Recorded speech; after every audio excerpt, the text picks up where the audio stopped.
This is The Legend of Zelda: Tears of the Kingdom.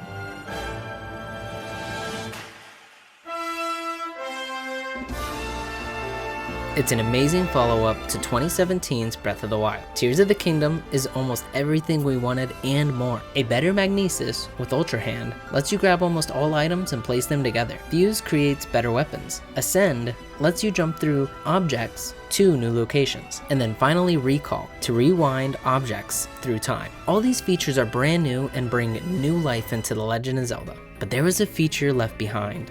One feature I'm angry about. It's one of my favorite features from Breath of the Wild. VR. Yes, I said it, VR. Was it important to anyone other than myself? Okay, probably not, but Tears of the Kingdom went ahead and spliced what I had once loved and left it butchered on the floor. It's possible you might be asking yourself, what VR Breath of the Wild experience am I talking about? I'm talking about the VR that Nintendo themselves introduced, Nintendo Labo. That's right, in April of 2019, Nintendo gave us what we were wanting at the time, VR, superior, and state-of-the-art. Nintendo Labo VR was released. Okay, it's literally nothing like that. It's just cardboard and glass. It's nothing wild. It's not even something really even good, but experiencing Breath of the Wild in VR is unique.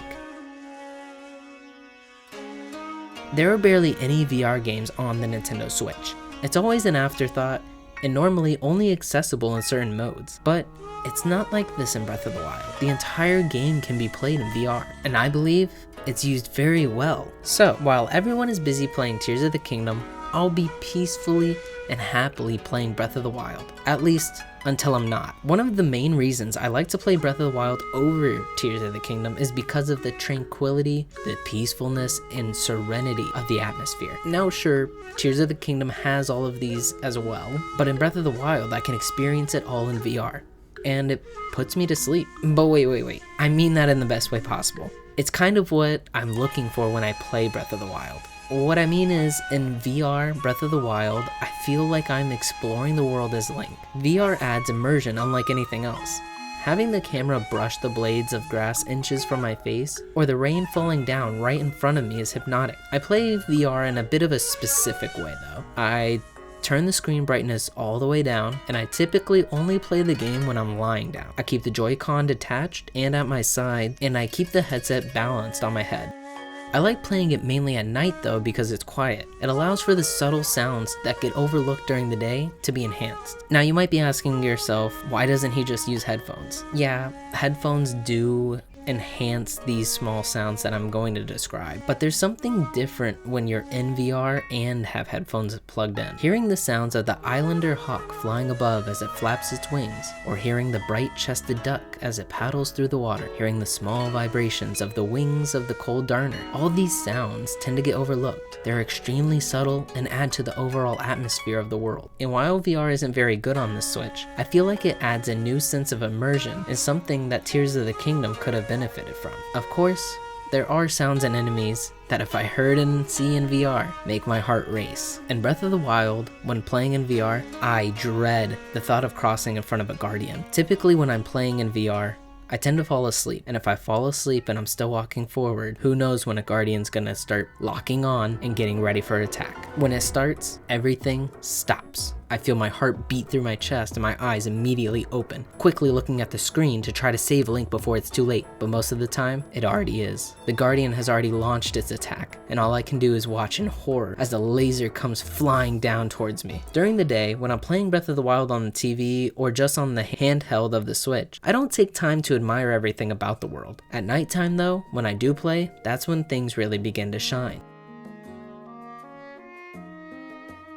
I see the little insects flying from the blades of grass. I see the crabs run across the shore and I can hear its little legs. There's something more intimate with Breath of the Wild in VR. Hearing and seeing the world almost through Link's eyes is hypnotic. Hearing the wind whisper through the grass, or hearing the flap of the paraglider as I fall to the land below. While all of these things can be heard in normal gameplay, having it encompassed with the VR world, it truly changes the feel of the game. Hearing the splash of the water as I land and seeing it fly up at my eyes, it's an immersion level that's so different and unique. Now, you can't quite see all of While I can provide it, it's only going to be useful to those who watch this in VR. But I'll go ahead and show you just a little bit. Let's take a look at a new save in Breath of the Wild starting out in VR. Seeing the depth of the land and seeing Hyrule Castle far off in the distance, the world feels like your own. You are the one traversing through the ground, through the trees, through the grass, lakes, and more. The only difficulty I find myself having when playing in VR is that it is on the Switch. We all know the Switch isn't powerful to begin with, and then splitting the display in half cuts the resolution in half as well and just makes it more difficult. It takes away from the beauty of the overall game. Now, why didn't it come back for Tears of the Kingdom? I'm sure there's plenty of reasons that they decided to skip out on VR. Is it because VR is already a dead concept that they've stopped supporting for a long time? Probably. Is it because when you use Ascend you fly through rocks? Maybe that too. There are tons of reasons this could have happened, and I just feel that VR could have enhanced Tears of the Kingdom. To be able to see the land below in VR as you're diving down, it would be amazing. To go from the clouds in the sky all the way to the depths, it would be exhilarating to see the world in VR. Jumping from the tower to scan the map, it would be such an amazing view to see the map actually load right in front of me. VR can enhance Tears of the Kingdom, but alas, it's not there. Did I just complain for several minutes about VR not being as good as it could be? Maybe. Did I detail why it should be on the best game on the Switch? Only a little. Did I just complain for several minutes about VR on the Switch? Yeah, I did. That's because I experienced something I never had before. VR at the time for me was a new concept. While I understood what it was, having a portable console and being able to play a game such as Breath of the Wild in VR kept me awestruck.